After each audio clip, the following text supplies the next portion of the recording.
గంజాయి విక్రయిస్తున్న నిందితులను పట్టుకోవడం జరిగిందని గజ్వెల్ ఏసీపీ పురుషోత్తం రెడ్డి తెలిపారు. సిద్దిపేట జిల్లా గజ్వెల్ ప్రాంతంలో గత కొన్ని రోజుల నుండి గంజాయిని విక్రయిస్తున్నారని సమాచారం రావడంతో ప్రత్యేక నిఘా ఏర్పాటు చేయడం జరిగిందన్నారు. చెడు అలవాట్లకు బానిసై గంజాయి వ్యాపారం చేస్తున్న శేఖర్, నరేష్, భానుప్రసాద్ తక్కువ సమయంలో డబ్బులు సంపాదించాలని నిర్ణయించుకుని గంజాయి వ్యాపారానికి తెరలేపడం జరిగిందన్నారు. సిద్దిపేట పరిసర ప్రాంతాల్లో బైక్లను దొంగతనం చేసి అవే వాహనాలపై ఛత్తీస్గఢ్ సరిహద్దుల్లో గల సీలేరు ప్రాంతంలో తక్కువ ధరకు గంజాయిని కొనుగోలు చేయడం జరుగుతుందని, ఆ గంజాయిని తీసుకొచ్చి గజ్వెల్ పరిసర ప్రాంతాల్లో విక్రయిస్తున్నారని ఏసీబీ వెల్లడించారు.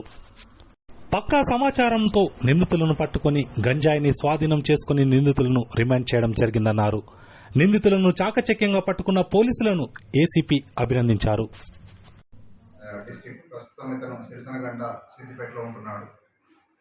దీంట్లో ఇంకిద్దరు పరారీలో ఉన్నారు.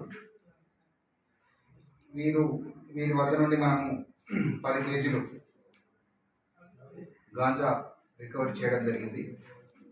వీరి మీద ఇదివరకు కూడా పాత కేసులు ఉన్నాయి మన దగ్గర. అర్కెల శంకర్ కానీ ఈ భానుప్రసాద్ మీద కానీ ఇదివరకు గత 8 నెలల కింద సిద్దిపేట 3 టౌన్ పోలీస్ స్టేషన్లో గాంజాయి కేసు మరియు మోటార్ సైకిల్ దొంగతనం కేసులో 3 మోటార్ సైకిల్ దొంగతనం కేసులు ఉన్నాయి.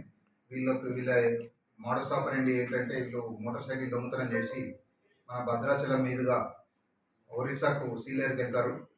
సీలేరుకి వెళ్ళి అక్కడ గాంజా తక్కువ ధరకు తీసుకొని వచ్చి ఇక్కడ గ్రామాలలో అందరికీ రిటైల్గా అమ్ముతారు.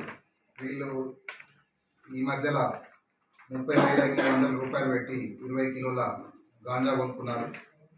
దాంట్లో అరకెల శేఖర్, భానుప్రసాద్ మరియు ఈ నరేష్, బోయిని నరేష్ వీళ్ళు అక్కడికి పోవడం జరిగింది. సో అక్కడికి పోయినాక 20 కిలోల గాంజా తీసుకున్నారు. తీసుకున్న తర్వాత వీళ్ళంతా మోటార్ సైకిల్ సీలేరు పోయి అక్కడ మోటార్ సైకిల్ మీద పోయినాక రిటర్న్లో బోయిని నరేష్, నేను మోటార్ సైకిల్ మీద వస్తాను, నువ్వు బస్సులో పో, ఇద్దరం ఒకటేసారి పోతే మనం మొత్తం పట్టుకునే ప్రమాదం ఉంది కాబట్టి అని చెప్పి 10 కిలోలు ఇతను తీసుకొని బస్సులో వచ్చాడు.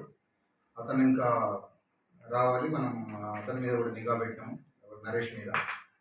సో ఇతను వచ్చి ఇక్కడ ఒక గాంజాయిని ఊరవతల పెట్టడం జరిగింది. ఊరవతల పెడితే ఆ ఇన్ఫర్మేషన్ మీద మనం వాళ్ళిద్దరిని పట్టుకొని ఆ ప్రాపర్టీ రికవరీ చేయడం జరిగింది. వీరి వద్ద నుండి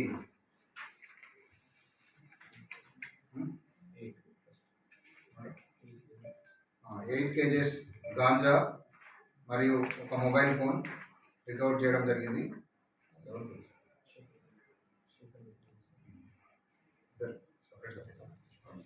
శేఖర్ వద్ద నుండి 11 కేజెస్ గాంజా, హాషిష్ ఆయిల్ మరియు ఒక సెల్ ఫోన్ రికవర్ చేయడం జరిగింది. ఈరోజు వీళ్ళందరినీ మ్యాజిస్ట్రేట్ గారి ముందు ప్రొడ్యూస్ చేయడం జరుగుతుంది. ఇందులో ఇన్ఫర్మేషన్ చాలా రోజులకి వెళ్ళి వీళ్ళు ఇన్ఫర్మేషన్ పెట్టి వీళ్ళందరినీ ట్రాక్ చేస్తున్నటువంటి ఏసీపీ టాస్క్ ఫోర్స్ రవీందర్ గారు, CI task force Janakiram Reddy గారు మరియు సిఐ టాస్క్ ఫోర్స్ రమేష్ గారు, గజ్వెల్ టౌన్ సిఐ సైదుల్ నాయక్ గారు, ఇక్కడనే పనిచేస్తున్నటువంటి డిటెక్టివ్ ఇన్స్పెక్టర్ ముత్యం రాజు గారు, అలాగే టాస్క్ ఫోర్స్ కానిస్టేబుల్స్ అయినటువంటి మహేష్, స్వామి, శ్రీనివాస్, వీళ్ళందరూ చాలా ఓపికతో గత కొన్ని నెలల నుండి వీళ్ళను ట్రాక్ చేయడం జరిగింది. వీళ్ళందరినీ కూడా Siddipet commissioner madam Anuradha madam గారు అభినందించడం జరిగింది. వీళ్ళకు త్వరలో రివార్డ్స్ ప్రకటించారు.